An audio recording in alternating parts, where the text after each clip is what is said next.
British nurse Lucy Letby will never be free after a judge sentences her to a whole life sentence for murdering 7 babies on her hospital ward.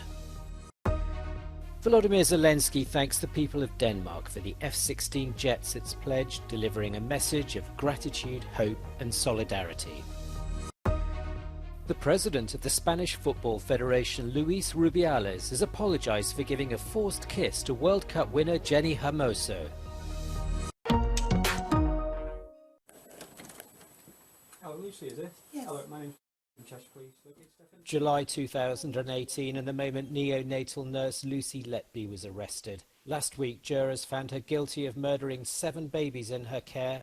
Did you have any concerns? And trying to kill 6 other infants on the ward. During the course of this trial, you have coldly denied any responsibility for your wrongdoing and sought to attribute some fault to others. You have no remorse. There are no mitigating factors. In their totality, the offences of murder and attempted murder were of exceptionally high seriousness, and just punishment, according to law, requires a whole life order. The sentence means Letby, who's pleaded her innocence, will spend the rest of her life behind bars. She wasn't at Manchester Crown Court, preferring to use her right to be sentenced in absentia. The government's launching an inquiry into how Letby was allowed to continue her killing spree at the Countess of Chester Hospital, despite warnings from senior doctors. A sea of Ukrainian flags outside the Danish parliament in Copenhagen, a greeting for President Zelensky. He responded with a message of gratitude, solidarity and hope. Dear friends, today we are confident that Russia will lose this war. But this is not the only main thing. The main thing is what we prove with our victory, with our cooperation, what you prove supporting Ukraine. Together we prove that life is a value, that people matter, freedom matters, Europe matters. Along with the Dutch, it's the Danes who are spearheading Europe's response to President Zelensky's pleas for F-16 fast jets. From the pomp and splendour of the Queen of Denmark's palace, he can return to Kyiv with fresh hope for the safety of Ukraine's skies.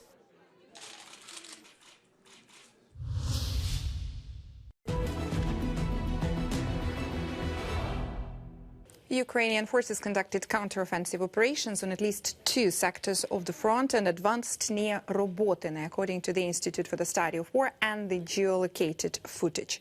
Kremlin-affiliated mill bloggers claimed that Ukrainian forces captured unspecified Russian positions west of Verbove. There it is about 18 kilometers southeast of Orikhiv, and continued to attack Russian positions along the Robotyne-Verbove line. Another Russian mill blogger claimed that Ukrainian forces have partially succeeded in bypassing Robotyne and breaking through Russian defenses to Novoprokopivka, which is right here. The Institute for the Study of War says Ukrainian strikes against Russian deep rear areas are generating discontent in the Russian infospace and could threaten the stability of Russian defenses on multiple critical areas of the front. It adds Russian frontline units, particularly in southern Ukraine, have frequently struggled with degraded morale following Ukrainian strikes on rear areas. The UK Ministry of Defense assessed that the Russian leadership has likely been pressuring the Russian Airspace Forces Command to improve Russian air defense coverage in western Russia, suggesting that both the higher Russian leadership and the ultranationalist information space are placing pressure on the Russian military command in response to the strikes. South Africa is preparing to host the 15th BRICS summit in Johannesburg, with dozens of national leaders invited and one important absentee, Vladimir Putin. He won't be able to come as he's subject to an arrest warrant issued by the International Criminal Court. Yet this summit is crucial for Russian foreign policy. In this current geopolitical landscape, where the West is seeking to isolate Russia, it's become very important for Russia to expand its linkages with the BRICS countries, but also their various regions. So, you know, because of the current conditions, BRICS has actually become even more important for Russia. The ICC in The Hague has accused Putin of the unlawful deportation of children from occupied areas of Ukraine to Russia. Putin's foreign minister, Sergei Lavrov, will represent Russia at the BRICS summit, though it's understood Putin will communicate with other leaders.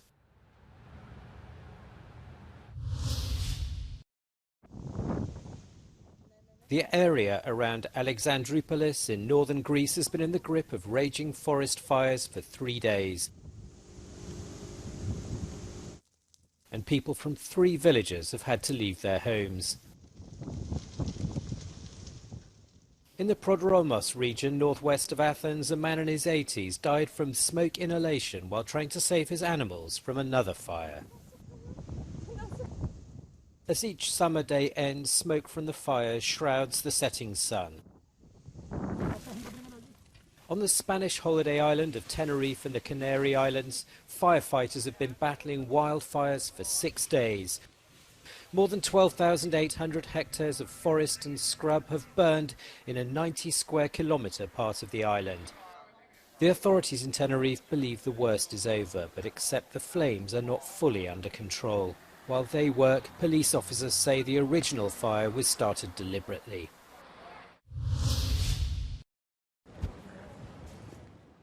France is reluctantly living under the scourge of a new heat wave, the worst so far this long and torrid summer. More than 50 departments are under orange alert. Red alerts could be declared in some places. Temperatures haven't dropped below 30 degrees for days, and many find the nights unbearable. Ce soir, on ressortira quand ça va se calmer, mais ça va pas se calmer aujourd'hui, j'ai l'impression, donc je sais pas comment on va gérer ça. J'ai chaud, énormément. On fait en sorte que soit hydraté toute la journée, que soit bien trempé toute la journée, et puis que soit bien à l'abri également aussi. Hein. In the city of Lyon, tourists are cooling off in the fountains or seeking the shade. The Minister of Health has warned some parts of the country could see record temperatures on Tuesday.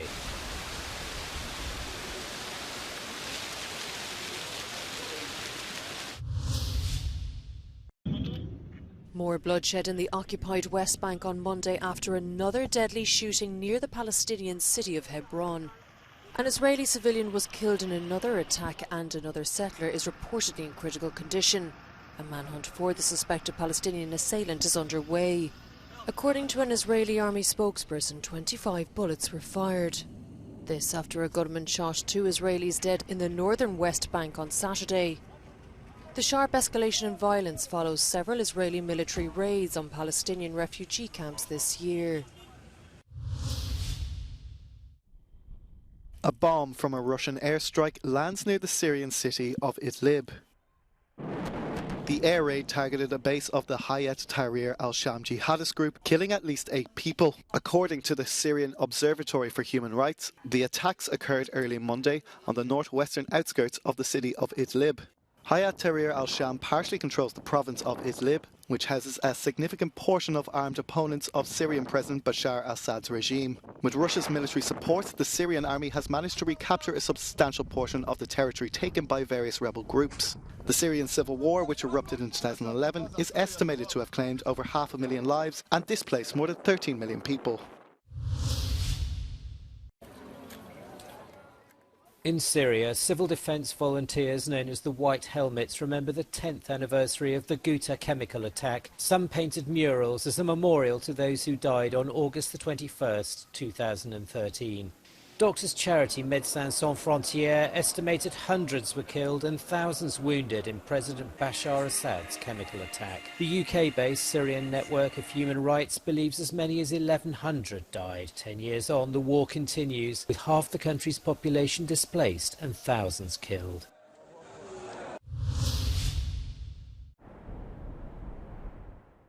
A moment of triumph for Spain's Women's World Cup winning side, but one that was to be overshadowed by an unsolicited kiss for player Jenny Hermoso from the president of the Spanish Football Association, Luis Rubiales. He's now apologised. Pero también hay un hecho pues, que tengo que lamentar y es pues, todo lo que ha ocurrido entre una jugadora y yo, con una magnífica relación entre ambos, al igual que con otras, y donde pues seguramente me he equivocado, lo tengo que reconocer, pues porque en un momento de máxima efusividad, sin ninguna mala intención, sin ninguna mala fe, pues bueno, ocurrió lo que ocurrió, yo creo que de manera muy espontánea. The scandal arose after the ceremony following the Women's World Cup final, where Spain had beaten England 1-0. Afterwards, Hermoso wrote on social media that she didn't like the kiss at all. The Minister of Culture and Sport called Rubiales' behaviour unacceptable. When Spain's captain scored what proved to be the winning goal in Sunday's FIFA Women's World Cup final against England, she dedicated it to her friend's recently deceased mother. But unbeknown to her was that her own father passed away hours before the final. As Spain celebrated the goal, the players' family wiped away their tears and kept silent, deciding not to tell Carmona until after the game so she could stay focused. After the final whistle, she was among the Spanish players celebrating and dancing on the field, and then appeared to participate normally during the trophy presentation. The Spanish Football Federation informed the Real Madrid player of what happened Sunday evening. In the early hours of the morning, she wrote on social networks, "I know you have given me the strength to achieve something unique. I know that you have been watching me tonight and that you are proud of me. Rest in peace, Dad." On Monday, she posted again to say that she would be attending the official team celebrations in Madrid, but added Sunday was the best and worst day of her life.